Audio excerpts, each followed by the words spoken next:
இறைவன் தூணிலும் இருக்கிறார், துரும்பிலும் இருக்கிறான்னு சொல்லிக்கிட்டு அவரை ஏன் கோவிலில் போய் தேடணும்? மன அமைதிக்காக கோவிலுக்கு போன காலமெல்லாம் போய் இப்போ கோவிலுக்கு போகிறதாலேயே மன உளைச்சலுக்கு ஆளாகிற நிலமையில தான் இருக்கும். முன்னெல்லாம் கோவிலுக்கு போனால் ஒரு தீபத்தை ஏற்றி வச்சுட்டு கூட்டமாக இருந்தால் கூட தூரமாக நின்று சாமியை கும்பிட்டுட்டு கோவில் சோத்தில் கொட்டி வச்ச விபூதியை எடுத்து பூசிக்கிட்டு மன நிறைவோடு வருவோம்.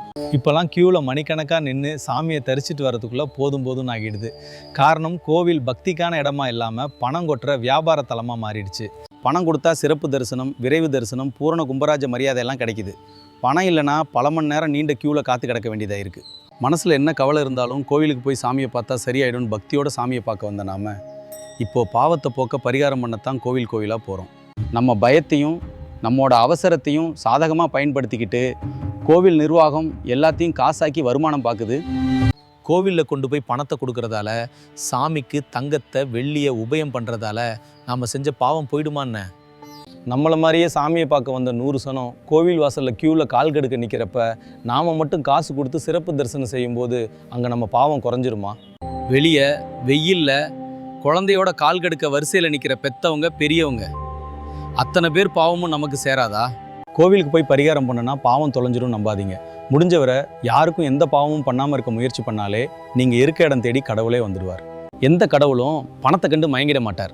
அப்படியே பணத்துக்கு மயங்கிற ஆளாக இருந்தால் உங்களை விட அதிகம் யார் பணம் தராங்களோ அவங்களுக்கு தானே சாதகமாக இருப்பார், இல்லையா? பணத்தால் பக்தியை விலைக்கு வாங்க முயற்சிக்காதீங்க. பக்தியின் பெயரால் பணத்தை சம்பாதிக்க நினைக்கும் கயவர்கள் பக்கம் செல்லாதீங்க. கடவுள் எல்லோருக்குமானவர்னா அவருக்கும் உங்களுக்கும் இடையில ஏன் ஒரு இடத்தரகர் வேணும்னு யோசிங்க.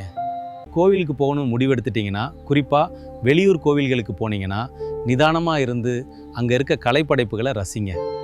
கூட்டம் அதிகம் இருந்தாலும் சாமியை தரிசிக்க நேரம் ஒதுக்குங்க. உங்களுக்கு நேரம் இல்லையா, அவ்வளோ தூரம் போயும் சாமியை பார்க்க முடியலையேன்னு வருத்தப்படாதீங்க. காசு கொடுத்தாவது சாமியை பார்த்துடலான்னு குறுக்கு வழி தேடாதீங்க. எல்லாம் அவன் செயல் நம்புனீங்கன்னா சாமியை பார்த்தாலும் அவன் செயல், பார்க்க முடியலனாலும் அவன் செயல்னு உட்கார்ந்து மனசார தியானம் பண்ணிட்டு வாங்க. கடவுள் பெயரால் பணத்தை இழக்காத போதே கடவுளை வைத்து பணம் சம்பாதிக்க நினைப்பவர்கள் விலகி போயிடுவாங்க. இடைத்தரகர்களும் பக்தியை வியாபாரமாக ஆக்கிட்ட வியாபாரிகளும் விலகி போயிட்டாலே கோவில்கள் எல்லாமும் மறுபடியும் பழைய நிலைமைக்கு திரும்பிடும். கடவுள் மேல் நம்பிக்கை இருக்கலாம், ஆனால் பணத்தாலையும் குறுக்கு வழியாலையும் கடவுளையே விலைக்கு வாங்கிடலான்னு மூட நம்பிக்கையோடு செயல்படுறது. இதை பற்றி உங்கள் கருத்து என்ன? கமெண்ட் பண்ணுங்கள். உண்மைனா லைக் பண்ணி ஷேர் பண்ணுங்கள். நன்றி.